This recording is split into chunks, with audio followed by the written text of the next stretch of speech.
The movie opens up in Rio de Janeiro, Brazil, where our main character, Arthur Bishop, is living peacefully, trying to forget his past life as a hitman. He appears to have faked his own death and has even changed his identity to stay anonymous. Arthur lives on a yacht in a beautiful tourist area by the sea. Each morning he wakes up, enjoys his coffee while playing his favorite music and then heads out for a jog. As a precaution, he has set up a bomb in the boat to deter potential thieves. He also very likely woos the local ladies with his bald head. One day, Arthur heads to a familiar restaurant, having a sea view where everyone knows him. But as soon as he takes his seat, a random girl named Renee approaches a man claiming that she has been looking for him for a long time. She explains that she works for a dangerous boss who wants Arthur to eliminate 3 of his enemies, discreetly, making their deaths appear natural. This is all happening very fast and it obviously perplexes Arthur. So he tries to walk away. But Renee threatens to expose his location if he doesn't comply. Arthur then scans the area and notices that she is not alone. There are several goons holding different weapons. When Renee tries to take a picture of them, he quickly snaps a photo of her instead, catching her off guard. Celebrities should do that more often. Things escalate and the girl pulls out a gun. But before she can use it, Arthur pushes the table towards her, restricting her movement. All the goons also attack Arthur at the same time, but since he is the protagonist, he beats them all without even breaking a sweat. Feeling outnumbered, he then seizes an opportunity to escape by jumping on the roof of a passing skytram. Goddamn, that escalated fast. However, Renee and her men follow suit, trying to shoot him from inside the tram. Renee even attempts to climb up to him.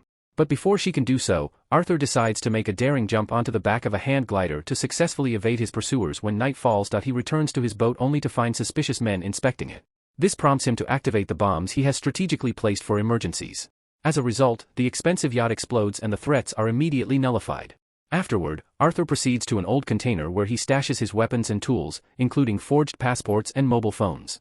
He then takes some money with him and relocates to a secluded island in Thailand. There, he reunites with his friend Mine, who generously allows him to stay in his old hut, which had been untouched for years. After Mai leaves, Arthur enters his room and opens a part of the wooden floor beneath which he had hidden more weapons and tools. Determined to protect himself and find out more about Renee, he begins investigating her through a secret system. Soon he uploads Renee's picture. He clicked earlier and uncovers her ties to a dangerous criminal named Crane, someone with whom Arthur has a dark history.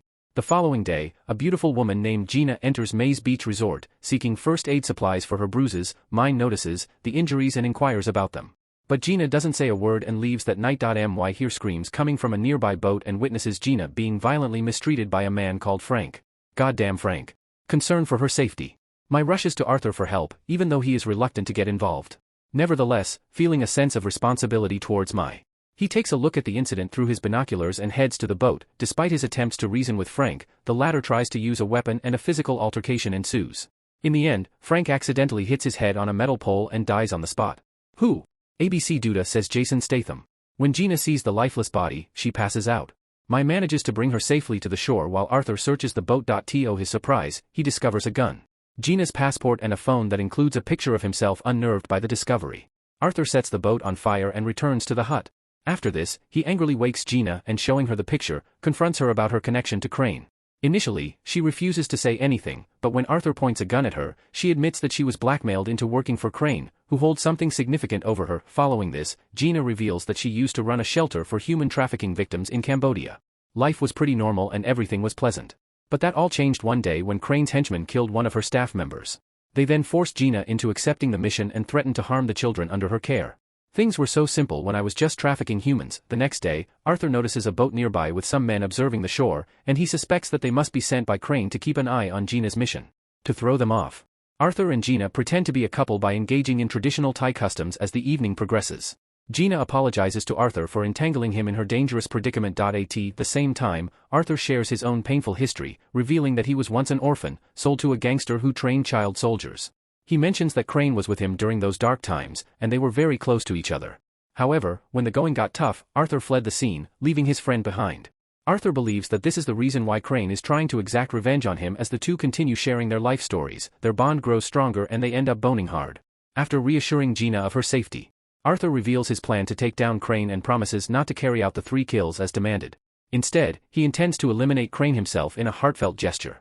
He gives Gina his father's watch, a precious memory from his past, and asks her to take care of it till he returns. However, their plans take a sudden turn when a group of policemen suddenly arrive at the beach and one of them is identified as Crane's man. Arthur tries to fight them off, but this time he's overpowered and Gina is eventually abducted to save her. He agrees to meet with Crane, and they finally come face to face after all these years. The bad guy then gives Arthur a daunting ultimatum to free Gina. He must execute 3 kills while making them appear natural.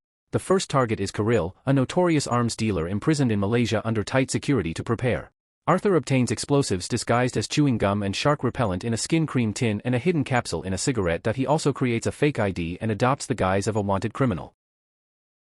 Afterwards, as he walks on the streets of Malaysia, the police officers take him into custody and send him to prison. Once inside the Malaysian prison, Arthur gathers intel on Kirill and discovers that his henchmen constantly shadow him due to the numerous threats on his life. Arthur cleverly steals a knife from a prisoner during lunchtime and later intervenes when a former henchman attempts to assassinate Kirill, saving his life. Why didn't he just let him die and say he did it? Impressed by his actions, Carol invites him to dinner, agreeing to leave his men outside. Arthur takes full advantage of this opportunity and executes Kirill, who then stages the whole thing as if the man committed the unthinkable to escape the prison wall with the explosive gummy brought.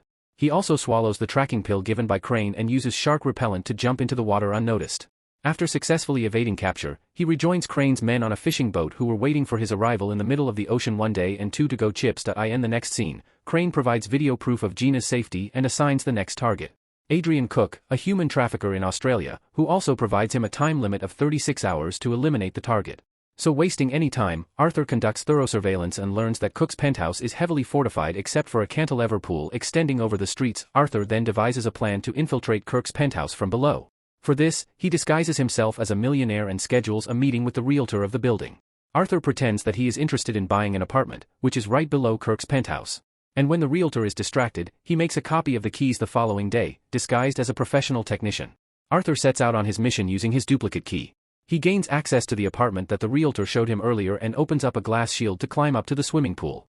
Soon he reaches under the pool, drills a hole and sets up a special explosive there. At the same time, Kirk jumps into the pool for his regular swim. He suddenly spots Arthur. Nice day for a dip, love. But before he can call for help, the glass breaks leading to his demise. Meanwhile, Crane witnesses the incident on the news and smiles, appreciating Arthur's genius. Later, during a video call, Gina cleverly provides Arthur with information about the boat's hull number she has captured in it by positioning herself near a window. The latter then calls the boat company and traces its location using the number. After getting the exact location, he hires a helicopter and flies there carrying a bag of equipment. In the next scene, Arthur stealthily enters the boat and kills the guards one by one. However, he is eventually captured while trying to rescue Gina. After a while, Crane shows up and warns him to never try this again. If he does, Gina will immediately be shot dead.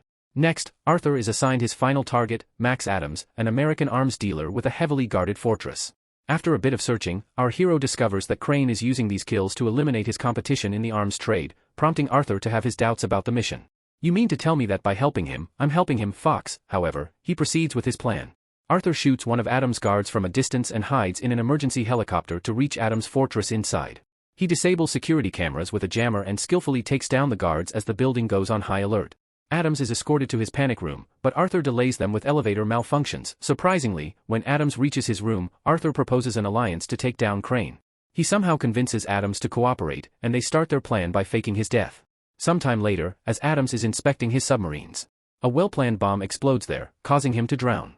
Fortunately, Arthur is prepared underwater, and he swiftly comes to Adams's rescue, sharing an oxygen tank. He safely guides him away from the explosion to the nearest beach. Meanwhile, Crane witnesses the incident on television and news reports declare Adams buried underwater due to the explosion and the aftermath.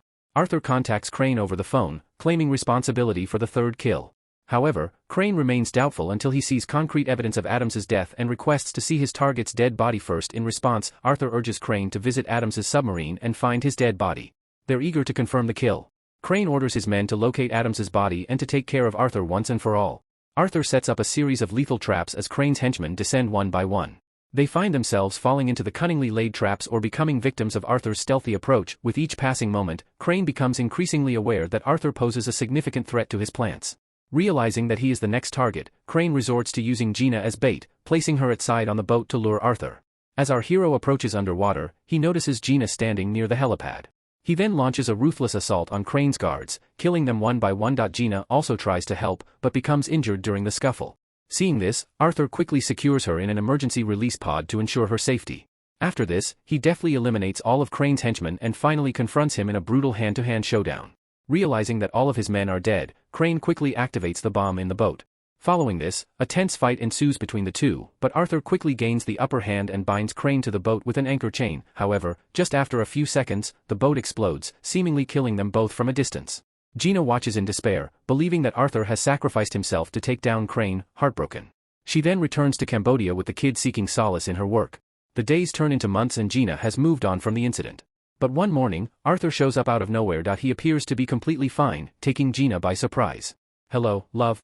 Meanwhile, Adams investigates the remnants of Crane's boat and unravels the ingenious plan that enabled Arthur's escape. He finds video evidence of a diving bell, a chamber containing trapped air that allowed Arthur to survive the explosion. Impressed by his resourcefulness, Adams decides to delete the security footage to safeguard Arthur's future. The movie ends with Arthur's survival remaining a closely guarded secret. He and Gina are finally free from Crane's grip, and their reunion marks a new chapter in their lives filled with hope and the promise of a brighter future. Thank you for watching. Please show your love and support, subscribe for more videos like this. Turn on notifications and leave it like to help the channel out. Thank you for watching.